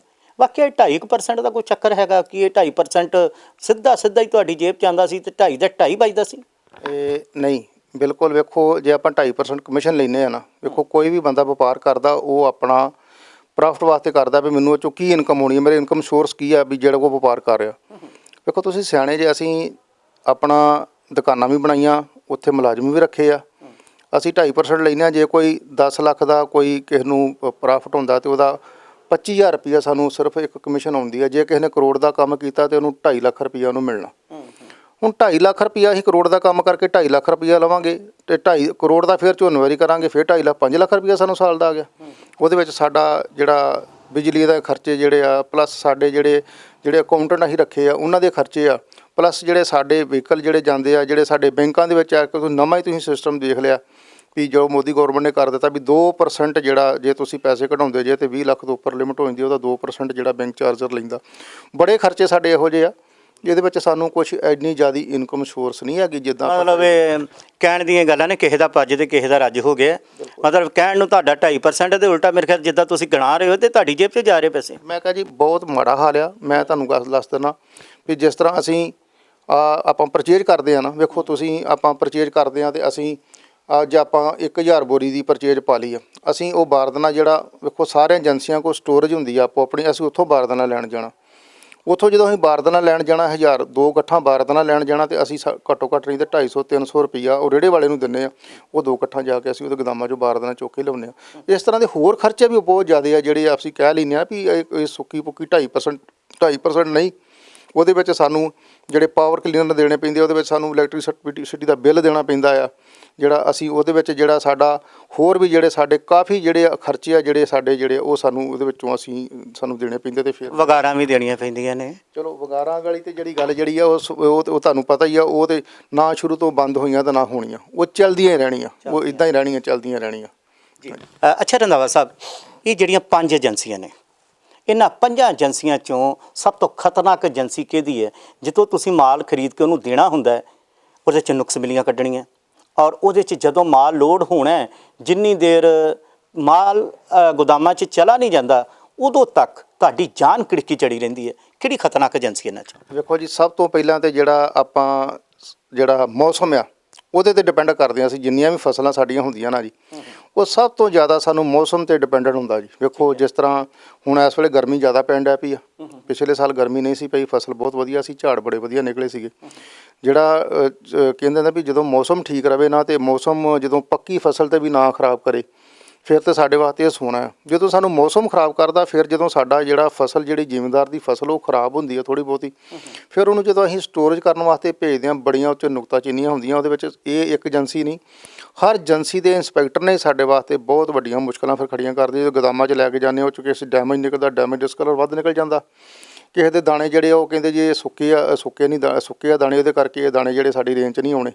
ਉਹਦੇ ਵਾਸਤੇ ਸਾਨੂੰ ਬੜੀਆਂ ਵੱਡੀਆਂ ਮੁਸੀਬਤਾਂ ਜਿਹੜੀਆਂ ਉਸ ਟਾਈਮ 'ਤੇ ਸਾਨੂੰ ਜਿਹੜੀਆਂ ਖੜੀਆਂ ਸਾਡੇ ਵਾਸਤੇ ਹੁੰਦੀਆਂ। ਜਦੋਂ ਆੜ੍ਹਤੀ ਵਾਸਤੇ ਜ਼ਿਮੀਂਦਾਰ ਨੂੰ ਅਸੀਂ ਕਦੀ ਤੰਗ ਨਹੀਂ ਕਰਦੇ। ਜ਼ਿਮੀਂਦਾਰ ਦਾ ਆਪਾਂ ਜਿਹੜਾ ਮਾਲ ਆ ਅਸੀਂ ਉਹਨੂੰ ਤੋਲ ਲੈਂਦੇ ਹਾਂ, ਅਸੀਂ ਤੋਲ ਕੇ ਬੋਰੀਆਂ 'ਚ ਵੀ ਪਾ ਲਈਆਂ ਸਾਰੇ। ਰੰਧਾਵਾ ਸਾਹਿਬ ਇਹ 2.5% ਦੇ ਚੱਕਰ 'ਚ ਤੁਹਾਨੂੰ ਪਿਸਣਾ ਬੜਾ ਪੈਂਦਾ, ਮੈਂ ਹਿਸਾਬ ਲਾ ਲਿਆ। ਬਹੁਤ ਜ਼ਿਆਦਾ ਜੀ, ਬਹੁਤ ਜ਼ਿਆਦਾ। ਆਪਾਂ ਜੇ ਗੱਲ ਕਹੀਏ ਜਿਹੜਾ ਵਪਾਰ ਆ ਨਾ, ਉਹ ਕਦੀ ਚੰਗਾ ਹੁੰਦਾ ਸੀ, ਪਰ ਅੱਜ ਦੀ ਤਰੀਕ 'ਚ ਉਹ ਚੰਗਾ ਨਹੀਂ ਰਹਿ ਗਿਆ। ਅੱਜ ਦੀ ਤਰੀਕ 'ਚ ਬਹੁਤ ਜ਼ਿਆਦਾ ਸਾਨੂੰ ਕਠਿਨਾਈਆਂ ਜਿਹੜੀਆਂ ਝੱਲਣੀਆਂ ਪੈਂਦੀਆਂ, ਉਹਦੇ ਵਿੱਚੋਂ ਲੰਘਣਾ ਪੈਂਦਾ। ਗੱਲ ਆਪਾਂ ਕਹਿ ਲੈਂਦੇ ਹਾਂ ਵੀ ਜਿੱਦਾਂ ਹੁਣ ਤੁਸੀਂ ਵੇਖੋ ਆੜਤੀ ਸਿਸਟਮ ਜਿਹੜਾ ਬਿਲਕੁਲ ਆਪਾਂ ਬਿਲਕੁਲ, ਇਹ ਕਈ ਸਾਡੇ ਆੜਤੀ ਤੇ ਵਿਚਾਰੇ ਇਹੋ ਜਿਹੇ ਆ ਵੀ ਜਿਹੜੇ ਸਾਡੀ ਮੰਡੀ ਦਾ ਅੱਜ ਵੀ 32 ਕਰੋੜ ਰੁਪਈਆ ਸਾਡਾ ਅੱਜ ਵੀ ਜਿਹੜਾ ਬਾਹਰ ਦੇ ਆਸਟ੍ਰੇਲੀਅਨ ਇੰਡਸਟਰੀਆਂ ਵੱਲ ਪਿਆ ਹੈ। ਅਸੀਂ ਕਿਸੇ ਜ਼ਿਮੀਂਦਾਰ ਦਾ ਪੈਸਾ ਨਹੀਂ ਰੱਖਿਆ। ਜੇ ਪੈਸੇ ਰੁਕਿਆ ਤਾਂ ਸਾਡੇ ਰੁਕਿਆ, ਮਰਿਆ ਤਾਂ ਸਾਡੇ ਮਰਿਆ। ਅਸੀਂ ਉਹਨਾਂ ਜ਼ਿਮੀਂਦਾਰਾਂ ਦੇ ਪੈਸੇ ਵੀ ਜਿਹੜੇ ਟਾਈਮ ਨਾਲ ਦਿੱਤੇ ਆ। ਕੋਈ ਬੰਦਾ ਇਹ ਗੱਲ ਨਹੀਂ ਕਹਿ ਸਕਦਾ ਵੀ ਅਸੀਂ ਸਾਡੇ ਬਟਾਲੇ ਮੰਡੀ ਦੇ ਵਿੱਚ ਕਿਸੇ ਆੜਤੀ ਨੇ ਸਾਡੇ ਪੈਸੇ ਮਾਰੇ ਤੇ ਅਸੀਂ ਪੈਸੇ ਨਹੀਂ ਦੇਣੇ। ਅਸੀਂ ਆਪਣੇ ਕੋਲੋਂ ਦਿੰਦੇ ਹਾਂ। ਜਿਹੜੇ ਸਾਡਾ ਵਾਸਤੇ ਇਹ ਵੀ ਬੜੀ ਵੱਡੀ ਤਰਾਸਦੀ ਹੈ ਜਿਹੜੀ ਕਿ ਜਿਹੜਾ ਸਾਡੇ ਇਹਨੇ ਪੈਸੇ ਸਾਡੇ ਬਾਹਰ ਛੇਲਣ। ਰੰਧਾਵਾ ਸਾਹਿਬ, ਤੁਹਾਡੀ ਜਿੰਨੀ ਵੀ ਆੜਤੀ ਐਸੋਸੀਏਸ਼ਨ, ਪੂਰਾ ਪੰਜਾਬ ਦਾ ਆੜਤੀ ਹੈ, ਖਾਸ ਕਰਕੇ ਦੇਸ਼ ਦਾ, ਹਰਿਆਣੇ ਦਾ ਵੀ ਮੇਨ ਜਿੱਥੇ ਆੜਤ ਕੰਮ ਕਰ ਰਹੀ ਸੀ, ਇਹਨਾਂ ਦੇ ਸਿਰ ਦੇ ਉੱਤੇ ਜਿਹੜੀ ਕੇਂਦਰ ਦੀ ਇਹ ਤਲਵਾਰ ਹੈ, ਇਹ ਲਟਕੀ ਕਿਉਂ? ਇਹ ਖਤਰੇ ਦੀ ਤਲਵਾਰ ਤੁਹਾਡੇ ਸਿਰਾਂ 'ਤੇ ਹੀ ਕਿਉਂ ਲਟਕੀ ਹੈ? ਇਹਦੇ ਵਾਸਤੇ ਸਭ ਤੋਂ ਜਦ ਤੁਸੀਂ ਖੁਦ ਹੀ ਜਾਣਨ ਡਏ ਜੇ ਵੀ ਜਿਸ ਤਰ੍ਹਾਂ ਵੀ ਇਹਨਾਂ ਦਾ ਜਿਹੜਾ ਸੈਂਟਰ ਗੌਰਮੈਂਟ ਆ, ਇਹਨਾਂ ਨੇ ਇੱਕੋ ਹੀ ਇਹ ਜਿਹੜਾ ਸਾਡੇ 'ਤੇ ਇਲਜ਼ਾਮ ਲਾ ਰਹੀ ਆ ਵੀ ਜਿੰਨੇ ਵੀ ਸਾਡੀਆਂ ਕਿਸਾਨ ਜਥੇਬੰਦੀਆਂ ਜਿਹੜੀਆਂ ਉੱਥੇ ਬੈਠੀਆਂ, ਇਹਨਾਂ ਦੀ ਫੰਡਿੰਗ ਜਿਹੜੀ ਆ ਸਾਰੇ ਆੜਤੀ ਕਰਦੇ ਆ। ਨਹੀਂ, ਤੁਸੀਂ ਇੱਕ ਚੀਜ਼ ਵੇਖੋ, ਸਾਡਾ ਤੁਹਾਨੂੰ ਪਹਿਲਾਂ ਵੀ ਪਤਾ ਵੀ ਸਾਡੇ 25 ਪ੍ਰਧਾਨਾਂ ਦੇ ਉੱਤੇ ਇਨਕਮ ਟੈਕਸ ਦੇ ਰੇਟ ਵੀ ਹੋਏ ਸੀਗੇ। ਹਾਂਜੀ, ਉਹ ਵੀ ਇਸੇ ਕਰਕੇ ਹੋਏ ਸੀਗੇ ਵੀ ਇਹਨਾਂ ਨੂੰ ਕਿਉਂ ਵੀ ਇਹ ਜਿੰਨੇ ਵੀ ਆ ਜੋ ਵੀ ਇਹ ਸੰਘਰਸ਼ ਕਰ ਰਹੇ ਆ ਕਿਸਾਨ ਜਥੇਬੰਦੀਆਂ ਸਾਰੀਆਂ ਹੋ ਰਹੀ ਆੜਤੀ ਮਗਰੋਂ ਪੈਸਾ ਇਹਨਾਂ ਨੂੰ ਲਾ ਰਹੇ ਆ। ਨਹੀਂ, ਅਸੀਂ ਨਹੀਂ ਲਾ ਰਹੇ ਪੈਸਾ ਵੇਖੋ ਸਮੁੱਚਾ ਸਾਡਾ ਜਿਹੜਾ ਹਰ ਇੱਕ ਕਿਸਾਨ ਜਿਹੜਾ ਸਾਡਾ ਹੈਗਾ, ਕਿਸੇ ਦੀ 50 ਕਿੱਲੇ ਪੈਲੀ, ਕਿਸੇ ਦੀ 100 ਕਿੱਲੇ ਪੈਲੀ, ਉਹਨਾਂ ਕੋਲ ਪੈਸੇ ਆਪਣੇ ਕੋਲ ਵੀ ਹੈਗੇ ਆ। ਉਹ ਆਪ ਵੀ ਖਰਚ ਕਰਦੇ ਆ ਪਿੰਡਾਂ ਦੇ ਵਿੱਚ, ਜਿੱਦਾਂ ਸਾਰੇ ਪਿੰਡਾਂ ਦੇ ਵਿੱਚ ਉਹ ਗਰਾਈਆਂ ਕਰਦੇ ਆ। ਗਰਾਈਆਂ ਕਰਕੇ ਵੀ ਉਹ ਆਪਣੇ ਜਿੱਦਾਂ ਵੀ ਉਹ ਉੱਥੇ ਆਪਣੇ ਖਰਚੇ ਕਰਦੇ ਆ। ਫਿਰ ਇਹ ਸਾਰਾ ਜਿਹੜਾ ਸਿਸਟਮੈਟਿਕਲੀ ਸਾਨੂੰ ਇਹ ਬਦਨਾਮ ਕਰਨ ਵਾਸਤੇ ਜਿਹੜਾ ਸਭ ਕੁਝ ਕਰ ਰਹੇ ਆ ਵੀ ਇਹ ਸਾਰਾ ਹੋਏ ਜਿਹੜਾ ਇਹਨਾਂ ਨੂੰ ਫੰਡਿੰਗ ਇਹ ਕਰ ਰਹੇ ਆ, ਉਹਦੇ ਕਰਕੇ ਤੁਹਾਡੇ ਸਿਰ ਤੇ ਜਿਹੜੀ ਤਲਵਾਰ ਲਟਕੀ ਹੈ, ਉਹਦੇ ਨਾਲ ਫੰਡਿੰਗ ਨਾਂ ਦਾ ਇੱਕ ਲਫ਼ਜ਼ ਜੁੜਿਆ, ਕਿਸਾਨ ਜੁੜੇ ਨੇ, ਅੰਦੋਲਨ ਜੁੜਿਆ, ਸੰਘਰਸ਼ ਜੁੜਿਆ। ਯਾਨੀ ਕਿ ਉਹਨਾਂ ਨੂੰ ਇਹ ਲੱਗਦਾ ਕਿ ਜਿਹੜੇ ਇਸ ਵੇਲੇ Tikri border, Kundli border, Singhu border ਦੇ ਉੱਤੇ ਲੱਗੇ ਹੋਏ ਜਾਂ ਗਾਜ਼ੀਪੁਰ ਬਾਰਡਰ 'ਤੇ ਬੈਠੇ ਹੋਏ ਕਿਸਾਨ ਹੈ, ਅਤੇ ਜਿਹੜਾ ਮੋਰਚਾ ਚੱਲ ਰਿਹਾ ਅਤੇ ਉੱਥੋਂ ਜਿਹੜੀ ਫਾਈਨੈਂਸ਼ੀਅਲੀ ਫੰਡਿੰਗ ਹੋ ਰਹੀ ਹੈ, ਉਹਨਾਂ ਨੂੰ ਲੱਗਦਾ ਕਿ ਇਹ 2.5% ਵਾਲੇ ਕਰਦੇ ਨੇ। ਇਹ 2.5% ਵਾਲੇ ਕਰਦੇ। ਬਿਲਕੁਲ ਸਾਡਾ ਨਾਂ ਲੱਗ ਰਿਹਾ, ਪਰ ਨਹੀਂ, ਅਸੀਂ ਤੁਹਾਨੂੰ ਪਹਿਲਾਂ ਫਿਰ ਵੀ ਕਹਿ ਰਹੇ ਵੀ ਨਹੀਂ, ਅਸੀਂ ਇਹੋ ਜਿਹੀ ਕੋਈ ਫੰਡਿੰਗ ਨਹੀਂ ਕਰਦੇ। ਬਹੁਤ ਸਾਡੇ ਰਿਚ ਜ਼ਿਮੀਂਦਾਰ ਹੈਗੇ ਆ ਜਿਹੜੇ ਉਹਨਾਂ ਦਾ ਸਾਰਾ ਉਪਰਾਲਾ ਆ, ਜਿਹੜੀਆਂ ਕਿਸਾਨ ਜਥੇਬੰਦੀਆਂ ਉਹਨਾਂ ਦਾ ਵੀ ਸਾਰਾ ਉਪਰਾਲਾ ਆ। ਉਹਨਾਂ ਨੇ ਖੁਦ ਵੀ ਆਪਣੀਆਂ ਮੈਂਬਰਸ਼ਿਪ ਬਣਾਈ ਆ। ਜਿੱਦਾਂ ਕੋਈ ਕਿਸਾਨ ਜਾਂਦੀ ਕਿਸੇ ਕੋਲ 10-10 ਹਜ਼ਾਰ ਦੀ ਮੈਂਬਰਸ਼ਿਪ ਆ, ਉਹ ਮੈਂਬਰਸ਼ਿਪ ਦੇ ਵਿੱਚ ਵੀ ਉਹਨਾਂ ਸਾਰਿਆਂ ਕੋਲ ਚੰਦਾ ਲੈਂਦੇ, ਚੰਦਾ ਲੈ ਕੇ ਵੀ ਉੱਥੇ ਸਾਰਾ ਉਹ ਪੈਸਾ ਜਿਹੜਾ ਆਪ ਪੂਰਾ ਦੇਸ਼ ਜਿਹਦੇ ਕੋਲ ਜੋ ਸਰਦਾ ਬਣਦਾ, ਮਜ਼ਦੂਰ ਵੀ ਕੋਈ 10, ਕੋਈ 50, ਕੋਈ 20, ਕੋਈ 100, ਉਹ ਤਾਂ ਹਰ ਕੋਈ ਉੱਥੇ ਜਿਹੜਾ ਸੇਵਾ ਦੇ ਰਿਹਾ ਜੀ, ਜਿਹਨੂੰ ਅਸੀਂ ਦਾਨ ਕਹਿੰਦੇ ਹਾਂ, 10 ਦੀ ਕਿਰਤ ਕਮਾਈ ਦੇ ਵਿੱਚੋਂ। ਅਤੇ ਸਰਕਾਰਾਂ ਨੂੰ ਫੰਡਿੰਗ ਕਹਿੰਦੀਆਂ ਨੇ ਕਿ ਉਹ ਫੰਡਿੰਗ ਹੋ ਰਹੀ ਹੈ। ਜੇ ਇੱਦਾਂ ਫੰਡਿੰਗ ਹੋ ਰਹੀ ਹੈ ਤਾਂ ਗੁਰਦੁਆਰਿਆਂ 'ਚ ਚੱਲਣ ਵਾਲੇ ਲੰਗਰ ਨੇ ਜਿਹੜੇ, ਉਹ ਵੀ ਕਿਸੇ ਦੇ ਨਿਸ਼ਾਨੇ 'ਤੇ ਆ ਜਾਣੇ ਨੇ ਕਿ ਆਖਿਰ ਉੱਥੇ ਇਹ ਫੰਡਿੰਗ ਕਿੱਦਾਂ ਹੁੰਦੀ ਹੈ। ਧੀਆਂ ਭੈਣਾਂ ਦੇ ਵਿਆਹ ਜਿਹੜੇ ਲੋਕ ਫ੍ਰੀ ਕਰਦੇ ਨੇ, ਦਾਨੀ ਸੱਜਣ ਨੇ, ਉਹਨਾਂ ਦਾ ਵੀ ਹੋਣਾ। ਜਿਹੜੇ ਇਲਾਜ ਕਰਾਉਂਦੇ ਨੇ, ਉਹਨਾਂ 'ਤੇ ਵੀ ਆ ਜਾਣੀ ਕਿਸੇ ਦਿਨ ਨਜ਼ਰ ਵੀ ਸਰਕਾਰਾਂ ਦੀ ਵੀ ਇਹ ਫੰਡਿੰਗ ਆਉਣ ਕਿੱਥੋਂ ਡਈ ਹੈ। ਸੋ ਇਹ ਜੋ ਨਵਾਂ ਹੀ ਬਹਾਨਾ ਫੰਡਿੰਗ ਦਾ, ਅੱਤਵਾਦ ਦਾ, ਨਕਸਲਾਈਟ ਦਾ, ਖਾਲਿਸਤਾਨੀਆਂ ਦਾ, ਅਤੇ ਇਹ ਕਹਿਣਾ ਕਿ ਇੱਕ ਚੀਜ਼, ਕਿਸਾਨ ਹੀ ਨਹੀਂ, ਹੁਣ ਤੁਸੀਂ ਕੋਟ ਪੈਂਟ ਪਾ ਕੇ ਬੈਠੇ ਹੋ, ਸੋਹਣੀ ਕੋਠੀ 'ਚ ਬੈਠੇ ਹੋ, ਸੋਹਣੀ ਗੱਡੀ ਤੁਹਾਡੇ ਕੋਲ, ਉਹ ਕਹਿੰਦੇ ਕਿ ਇਹ ਜਿਹੜੇ ਲੋਕ ਇੰਨਾ ਕੁਝ ਰੱਖਦੇ ਇਹ ਤਾਂ ਕਿਸਾਨ ਹੀ ਨਹੀਂ ਹੁੰਦੇ। ਤੁਹਾਨੂੰ ਤਾਂ ਉਹ ਕਿਸਾਨ ਮੰਨਦੇ ਹੀ ਨਹੀਂ ਨਾਲੇ। ਨਹੀਂ, ਵੇਖੋ ਜਿਸ ਤਰ੍ਹਾਂ ਤੁਸੀਂ ਆਹ ਸਵਾਲ ਕੀਤਾ ਨਾ, ਇਹ ਸਵਾਲ ਸਾਨੂੰ ਕਿਸਾਨ ਜਥੇਬੰਦੀਆਂ ਨੂੰ ਵੀ ਕੀਤਾ ਸੀਗਾ। ਫਿਰ ਕਿਸਾਨ ਜਥੇਬੰਦੀਆਂ ਨੇ ਉਹਦਾ ਜਵਾਬ ਦਿੱਤਾ ਸੀਗਾ ਵੀ ਜਿਨ੍ਹਾਂ ਨੇ ਕਿਹਾ ਸੀ, ਇੱਕ ਨੇ ਤਾਂ ਇਹ ਵੀ ਗੱਲ ਕਹਿਤੀ ਸੀ ਵੀ 1 ਕਰੋੜ 26 ਲੱਖ ਦਾ ਮੇਰਾ ਟਰੈਕਟਰ ਹੀ ਤਿਆਰ ਹੋਇਆ। ਤੁਹਾਡੇ ਸਾਹਮਣੇ ਲੋਕਾਂ ਨੇ ਮਿਸਾਲਾਂ ਖੜੀਆਂ ਕਰਤੀਆਂ, ਕਿਸਾਨਾਂ ਨੇ ਮਿਸਾਲਾਂ ਖੜੀਆਂ ਕਰਤੀਆਂ ਵੀ ਸਾਡੇ ਕੋਲ ਇਹ ਨਾ ਸੋਚੋ ਵੀ ਅਸੀਂ ਗਰੀਬ ਹਾਂ। ਅਸੀਂ ਗਰੀਬ ਨਹੀਂ ਹੈਗੇ, ਅਸੀਂ ਮਿਹਨਤ ਮਜ਼ਦੂਰੀ ਭਾਵੇਂ ਕਰਦੇ ਹਾਂ, ਪਰ ਅਸੀਂ ਆਪਣਾ ਪਾਲਣ ਪੋਸ਼ਣ ਬਹੁਤ ਵਧੀਆ ਕਰਦੇ ਹਾਂ। ਸਾਡਾ ਕੋਈ ਇਹੋ ਜਿਹਾ ਨਹੀਂ ਵੀ ਜਾਂ ਵੀ ਅਸੀਂ ਕਦੇ ਬਾਹਰ ਝੁੱਗੀਆਂ ਝੋਪੜੀਆਂ 'ਚ ਬੈਠੇ ਹਾਂ। ਸਾਡੀਆਂ ਬੜੀਆਂ ਵਧੀਆ ਰਿਹਾਇਸ਼ਾਂ ਵੀ ਬਣਾਈਆਂ ਸਾਰੇ ਸਾਡੇ ਜ਼ਿਮੀਂਦਾਰ ਕਿਸਾਨ ਭਰਾਵਾਂ ਨੇ, ਪਰ ਉਹਦਾ ਜਿਹੜਾ ਨਤੀਜਾ ਸੀ ਉਹ ਮਿਹਨਤ ਦਾ ਨਤੀਜਾ ਸੀਗਾ। ਮਿੱਟੀ ਨਾਲ ਮਿੱਟੀ ਹੋ ਕੇ ਭਾਵੇਂ ਪੈਸੇ ਕਮਾਉਂਦੇ ਆ, ਪਰ ਪੈਸਾ ਜਿਹੜਾ ਉਹਨਾਂ ਦਾ ਹੱਕ ਹਲਾਲ ਦੀ ਕਮਾਈ ਹੈ ਜਿੰਨੀ ਵੀ ਹੈਗੀ ਆ, ਉਹ ਵਧੀਆ ਆਪਣਾ ਜਿਹੜਾ ਰੋਟੀ ਪਾਣੀ ਬਹੁਤ ਵਧੀਆ ਚਲਾਉਂਦੇ ਆ। ਇਹੋ ਜਿਹੀ ਗੱਲ ਕੋਈ ਨਹੀਂ ਹੈਗੀ। ਸਾਰਿਆਂ ਜੰਗਲ 'ਚ ਮੰਗਲ ਲਾਉਣਾ ਅਤੇ ਬੰਜਰ ਜ਼ਮੀਨਾਂ ਨੂੰ ਵਸਾਉਣਾ, ਇਹ ਹਿੱਸੇ ਹੈ ਕਿਸਾਨਾਂ ਦੇ। ਜਿਹੜੀਆਂ ਵੀ ਸਟੇਟਾਂ ਦੇ ਵਿੱਚ ਨਾਮੁਮਕਿਨ ਸੀ ਖੇਤੀ, ਚਾਹੇ ਉਹ ਯੂਪੀ ਦਾ ਕੁਝ ਏਰੀਆ ਸੀ, ਚਾਹੇ ਗੁਜਰਾਤ ਦਾ ਕੋਈ ਏਰੀਆ ਸੀ, ਉੱਥੇ ਕਿਸਾਨਾਂ ਨੇ ਹੱਡ ਭੰਨਵੀਂ ਮਿਹਨਤ ਕਰਕੇ, ਰਾਤ ਦਿਨ ਦੀ ਮਿਹਨਤ ਕਰਕੇ ਉਹਨਾਂ ਜ਼ਮੀਨਾਂ ਦੇ ਵਿੱਚੋਂ ਜਿੱਥੇ ਪੱਥਰ ਜ਼ਮੀਨਾਂ ਸੀ, ਬੰਜਰ ਜ਼ਮੀਨਾਂ ਸੀ, ਸੋਨਾ ਉਗਲਿਆ ਉੱਥੇ ਵੀ ਉਹਨਾਂ ਜ਼ਮੀਨਾਂ ਨੇ। ਇਹ ਮਿਹਨਤ ਦਾ ਨਤੀਜਾ ਸੀ। ਜਿਨ੍ਹਾਂ ਦੀ ਸੋਚ ਇੰਨੀ ਮਜ਼ਬੂਤ ਹੋਵੇ, ਇਰਾਦੇ ਇੰਨੇ ਦ੍ਰਿੜ ਹੋਣ, ਤਾਂ ਉਹ ਕੌਮ ਕਿਸ ਤਰੀਕੇ ਦੇ ਨਾਲ ਭਾਈ ਮਾੜੀ ਮੋਟੀ ਹੋਏਗੀ, ਉਹ ਕੌਮ ਹਮੇਸ਼ਾ ਅਮੀਰ ਹੀ ਹੋਏਗੀ। ਉਹੀ ਕੌਮ ਜਿਹੜੀ ਹੈ ਇਸ ਵੇਲੇ ਤੁਸੀਂ ਦੇਖ ਰਹੇ ਹੋ ਵਿਸ਼ਵ 'ਚ ਲੰਗਰ ਚਲਾ ਰਹੀ ਹੈ, ਲੰਗਰ ਲਗਾ ਰਹੀ ਹੈ। ਗੁਰਦੁਆਰਿਆਂ ਦੇ ਵਿੱਚ 24 ਆਵਰ ਲੰਗਰ ਚੱਲਦੇ ਨੇ, ਵੱਡੀਆਂ ਵੱਡੀਆਂ ਸੇਵਾਵਾਂ ਚੱਲਦੀਆਂ ਨੇ, ਪੁੱਤਰ ਆਪਣੇ ਜਿਹੜੇ ਨੇ ਉਹ ਦਾਨ ਕਰਦੇ ਨੇ ਸਰਹੱਦਾਂ ਦੇ ਲਈ। ਇਹੀ ਕੌਮ ਕਰ ਰਹੀ ਹੈ। ਸੋ ਇਹ ਸਮਝਣਾ ਸਰਕਾਰਾਂ ਨੂੰ ਵੀ ਬੇਹੱਦ ਜ਼ਰੂਰੀ ਹੈ ਕਿ ਔਰ ਉਹ ਖਾਸ ਕਰਕੇ ਗੋਦੀ ਮੀਡੀਆ ਜਿਹਨੂੰ ਬਹੁਤ ਤਕਲੀਫ ਹੈ ਕਿ ਇਹ ਸਰਦਾਰ ਆਖਿਰ ਇੰਨੇ ਸੋਹਣੇ ਕੱਪੜੇ, ਇੰਨੇ ਐਸ਼ੋ ਆਰਾਮ ਕਿੱਦਾਂ ਕਹਿੰਦੇ ਨੇ, ਵੱਡੀਆਂ ਗੱਡੀਆਂ ਦੇ ਸ਼ੌਂਕ ਇਹਨਾਂ ਨੂੰ ਕਿਉਂ ਨੇ, ਵੱਡੇ ਹਥਿਆਰਾਂ ਦੇ, ਵੱਡੀਆਂ ਗੰਨਾਂ ਦੇ ਹਥਿਆਰ ਸ਼ੌਂਕ ਕਿਉਂ ਨੇ, ਵਿਆਹ ਸ਼ਾਦੀਆਂ ਦੇ ਵਿੱਚ ਇੰਨਾ ਖਰਚਾ ਕਿਉਂ ਕਰਦੇ ਨੇ, ਗੁਰਦੁਆਰਿਆਂ ਵਿੱਚ ਜਾਈਏ ਸਾਰੀ ਚੀਜ਼ ਮੁਫਤ ਕਿਉਂ ਮਿਲਦੀ ਹੈ। ਬਈ ਸੜਦੇ ਕਿਉਂ ਜੇ, ਰਿਸ਼ਤੇ ਕਰੋ, ਤੁਸੀਂ ਵੀ ਕਰਕੇ ਵਿਖਾਓ।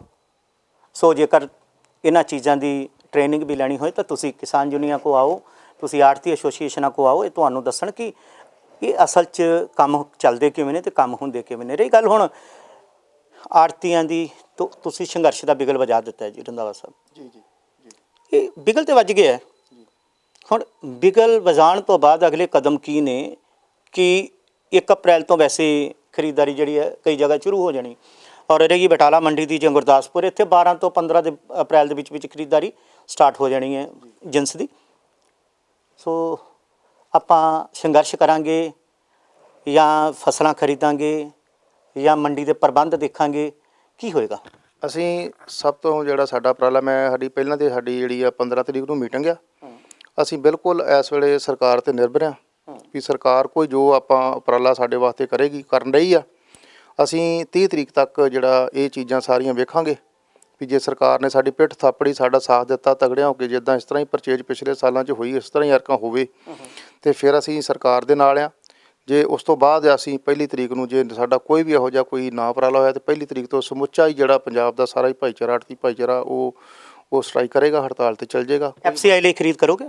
ਬਿਲਕੁਲ ਨਹੀਂ, ਅਸੀਂ ਕੋ FCI ਲਈ ਖਰੀਦ ਕਰਾਂਗੇ। ਜੇ ਤੁਸੀਂ ਵੇਖੋ, ਜੇ ਸਾਨੂੰ ਅਸੀਂ ਤਾਂ ਪ੍ਰੋਫਿਟ ਵਾਸਤੇ, ਆਪਾਂ ਤਾਂ ਆਪਣੇ ਬਿਜ਼ਨਸ ਵਾਸਤੇ ਕੰਮ ਕਰਨਾ, ਜੇ ਸਾਨੂੰ ਆੜਤ ਹੀ ਨਹੀਂ ਮਿਲਣੀ FCI ਵਾਸਤੇ, ਅਸੀਂ ਕੋ ਪਰਚੇਜ ਕਰਾਂਗੇ ਜੀ? ਬਿਲਕੁਲ ਨਹੀਂ ਕਰਾਂਗੇ। FCI ਇਹੀ ਤਾਂ ਚਾਹੁੰਦੀ ਹੈ ਵੀ ਸੈਂਟਰ ਦੇ ਵਿੱਚ, ਸੈਂਟਰ ਜਿਹੜੀ ਸਰਕਾਰ ਹੈ ਉਹ ਪਰਚੇਸ ਕਰੇ ਨਾ ਪੰਜਾਬ ਦੀ ਕਿਸੇ ਵੀ ਜਿੰਸ ਨੂੰ, ਭੰਡਾਰਨ ਹੋਵੇ ਹੀ ਨਾ। ਅਤੇ ਜਦੋਂ ਉੱਥੇ ਭੰਡਾਰਨ ਹੀ ਨਹੀਂ ਹੋਏਗਾ, ਔਰ ਉਹਨਾਂ ਨੇ ਇੱਕ ਸ਼ਰਤੀ ਕੰਡੀਸ਼ਨ ਐਸੀ ਰੱਖ ਦਿੱਤੀ ਹੈ ਕਿ ਜਿਹਨੂੰ ਜਿਵੇਂ ਡਾਕੂਮੈਂਟ ਦਿਖਾਣੇ, ਕਹਿੰਦੇ ਕਾਗਜ਼ ਦਿਖਾਓ, ਮਾਲਕੀਅਤ ਦੇ ਕਾਗਜ਼ ਦਿਖਾਓ। ਕਈਆਂ ਦੇ ਦਾਦਿਆਂ ਦੇ ਨਾਂ 'ਤੇ ਅਜੇ ਵੀ ਜ਼ਮੀਨ, ਕਈਆਂ ਦੇ ਹੋਰ ਵੀ ਆਪਣੇ ਵੱਡੇ ਵਡੇਰਿਆਂ ਦੇ ਨਾਂ 'ਤੇ ਜ਼ਮੀਨ ਹੈ। ਸੋ ਇਹ ਜੋ ਉਹਨਾਂ ਦਾ ਦਾਅਵਾ ਕਿ ਇਹ ਜਾਇਜ਼ ਹੈ, ਅਤੇ ਜੇ ਖੇਡਿਆ ਗਿਆ ਤਾਂ ਕਿਉਂ ਹੈ ਕੇਂਦਰ ਵੱਲੋਂ? ਪਿਛਲੇ ਸਾਲ ਵੀ ਇਸ ਤਰ੍ਹਾਂ ਹੋਇਆ ਸੀਗਾ ਜੀ, ਜਿਸ ਤਰ੍ਹਾਂ FCI ਨੇ ਕਿਹਾ ਸੀ ਅਸੀਂ ਡਾਇਰੈਕਟ ਪੇਮੈਂਟ ਦੇਣੀ ਹੈ ਕਿਸਾਨ ਨੂੰ, ਅਤੇ ਇਹਨਾਂ ਨੇ ਇੱਕ ਅੱਧਾ ਹੀ ਪੇਮੈਂਟ ਜਿਹੜੀ ਉਹ ਸਿੱਧੀ ਡਾਇਰੈਕਟ ਕਿਸਾਨ ਨੂੰ ਕੀਤੀ ਸੀਗੀ। ਉਸ ਤੋਂ ਬਾਅਦ ਸਟੇਟ ਗੌਰਮੈਂਟ ਨੇ ਜਿੰਨੀਆਂ ਵੀ ਸਾਡੀਆਂ ਏਜੰਸੀਆਂ ਸੀਗੀਆਂ, ਉਹਨਾਂ ਨੇ ਸਾਡੀਆਂ ਪੇਮੈਂਟਾਂ ਜਿਹੜੀਆਂ ਸਾਡੇ ਆੜਤੀਆਂ ਦੇ ਖਾਤੇ ਪਾਉਣੀਆਂ ਸ਼ੁਰੂ ਕਰ ਦਿੱਤੀਆਂ, ਅਤੇ ਫਿਰ FCI ਨੂੰ ਵੀ ਸਾਡੇ ਖਾਤੇ 'ਚ ਹੀ ਪਾਉਣੀ ਪਈ ਪੇਮੈਂਟ ਜਿਹੜੀ ਸਾਰੀ। ਫਿਰ FCI ਆਪਣਾ ਰਵੱਈਆ ਜਿਹੜਾ ਬਦਲ ਲਿਆ ਸੀ ਪਿਛਲੇ ਸਾਲ ਵੀ, ਅਤੇ ਐਰਕਾਂ ਵੀ ਸਾਨੂੰ ਪੱਕਾ ਆਸ ਹੈ ਵੀ ਐਰਕਾਂ ਵੀ ਇੱਦਾਂ ਹੀ ਕਰੇਗੀ। FCI ਡਰਾਉਣ ਵਾਲੀ ਗੱਲ ਹੋ ਰਿਹਾ, ਲੇਕਿਨ ਕੰਮ ਕਰਨ ਵਾਲਾ ਜਿਹੜਾ ਤਰੀਕਾ FCI ਦਾ ਉਹ ਸਟੇਟ ਗੌਰਮੈਂਟ ਦੇ ਨਾਲ ਹੀ ਕਰੇਗੀ। ਅਗਰ FCI ਲਈ ਤੁਸੀਂ ਖਰੀਦ ਨਹੀਂ ਕਰਦੇ, ਪੂਰਾ ਪੰਜਾਬ ਜਾਂ ਹਰਿਆਣਾ FCI ਨੂੰ ਇੱਕ ਵੀ ਦਾਣਾ ਨਹੀਂ ਦਿੰਦਾ, ਕੋਈ FCI ਨੂੰ ਨੁਕਸਾਨ ਹੈ ਦੇਣਾ? ਵੇਖੋ ਜੀ, ਨੁਕਸਾਨ ਦੇ ਵਿੱਚ ਮੈਂ ਤੁਹਾਨੂੰ ਖੁਦ ਹੀ ਦੱਸ ਦੇਣਾ ਤੁਹਾਡੇ ਮਾਧਿਅਮ ਰਾਹੀਂ। ਵੇਖੋ, ਜਿਹੜਾ FCI ਦੇ ਕੋਲ ਇਸ ਵੇਲੇ ਸਟੋਰੇਜ ਵਾਸਤੇ ਕੋਈ ਜਗ੍ਹਾ ਨਹੀਂ ਹੈਗੀ।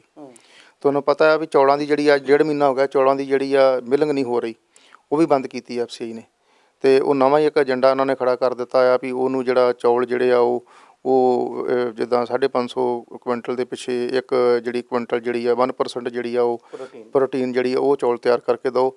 ਜਦ ਕਿ ਉਹਦੇ ਵਾਸਤੇ ਵੀ ਜਦੋਂ ਇੱਕ ਸਟੇਟ ਏਜੰਸੀਆਂ ਜਿੰਨੀਆਂ ਵੀ ਹੈਗੀਆਂ, ਉਹ ਜਦੋਂ ਵੀ ਮਿਲਿੰਗ ਕਰਦੀਆਂ ਆ ਉਹਦਾ ਐਗਰੀਮੈਂਟ ਕਰਦੀਆਂ, ਐਗਰੀਮੈਂਟ ਦੇ ਵਿੱਚ ਕੋਈ ਚੀਜ਼ ਹੈ ਹੀ ਨਹੀਂ, ਅਤੇ ਹੁਣ ਕਿੱਦਾਂ ਦੁਬਾਰਾ ਜੀ ਉਹ ਚੀਜ਼ ਵਾਸਤੇ ਜਿਹੜੇ ਮਿਲਰ ਜਿਹੜੇ ਆ ਉਹਨਾਂ ਨੂੰ ਉਹ ਆਈਟਮ ਤਿਆਰ ਕਰਕੇ ਦੇ ਦੇਣਗੇ? ਹੁਕਮਰਾਨ ਹੀ ਕੁਝ ਐਸੇ ਬੈਠੇ ਨੇ ਜਿਨ੍ਹਾਂ ਦਾ ਹਰ ਗੱਲ ਦੇ ਉੱਤੇ ਕਿੰਤੂ ਪਰੰਤੂ ਕਰਨਾ ਔਰ ਦੋਸ਼ ਤੈਅ ਕਰ ਦੇਣਾ। ਕਿਸੇ ਵੀ ਗੱਲ 'ਤੇ ਉਹ ਦੋਸ਼ ਹੀ ਮੰਨਿਆ ਜਾਂਦਾ। ਜੇ ਕੋਈ ਕਹਿ ਦੇ ਨਾ ਕੱਲ੍ਹ ਨੂੰ ਕਿ ਹਾਂ ਰੋਟੀ ਖਾਂਦੇ ਤੇਰੀ ਦਾੜੀ ਹਿਲਦੀ ਹੈ, ਇਹ ਵੀ ਸ਼ਾਇਦ ਸਰਕਾਰਾਂ ਜਿਹੜੇ ਹੁਕਮਰਾਨ ਨੇ ਕਹਿਣੇ ਤੇ ਬਈ ਇਹ ਤੇਰਾ ਗੁਨਾਹ ਵਾ, ਰੋਟੀ ਖਾਂਦੇ ਦਾੜੀ ਨਹੀਂ ਹਿਲਣੀ ਚਾਹੀਦੀ। ਬਿਲਕੁਲ ਇਸ ਤਰ੍ਹਾਂ ਹੀ ਆ। ਬਿਲਕੁਲ ਤੁਹਾਡੀ ਗੱਲ ਸਹੀ ਆ।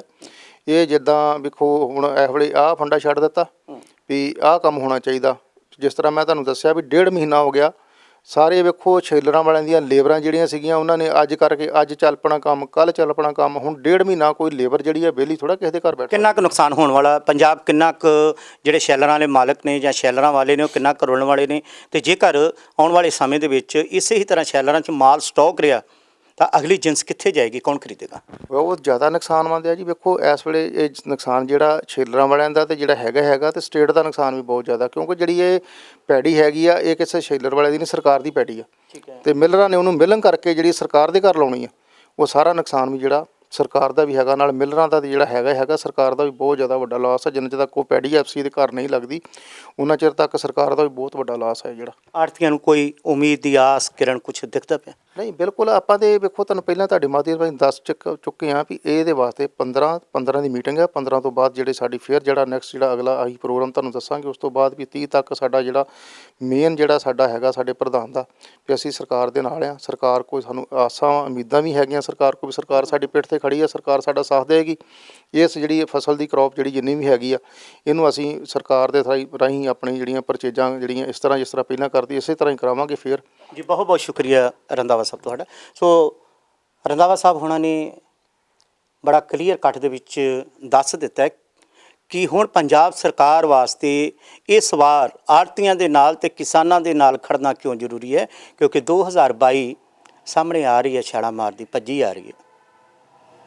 2022 ਇਹਦੀ ਜਿੱਤ ਹਾਰ ਦਾ ਫੈਸਲਾ, ਇਹ ਜਿਹੜੀ ਜਿੰਸ ਹੈ ਕਣਕ ਦੀ, ਇਹ ਜਿਹੜੀ ਖਰੀਦ ਹੈ, ਕਿਸਾਨਾਂ ਦੀ ਸਾਫ ਸੁਥਰੀ ਅਦਾਇਗੀ ਹੈ ਜਿਹੜੀ, ਔਰ ਆੜ੍ਹਤੀਆਂ ਨੂੰ ਦਾ ਸਹਿਯੋਗ ਕਰਨਾ, ਇਹੀ 2022 ਦੇ ਵਿੱਚ ਇਹਨਾਂ ਨੂੰ ਜਿਹੜਾ ਇਹਨਾਂ ਵਾਸਤੇ ਰਾਮਬਾਣ ਸਾਬਤ ਹੋ ਸਕਦੀ ਹੈ ਕਾਂਗਰਸ ਪਾਰਟੀ ਵਾਸਤੇ।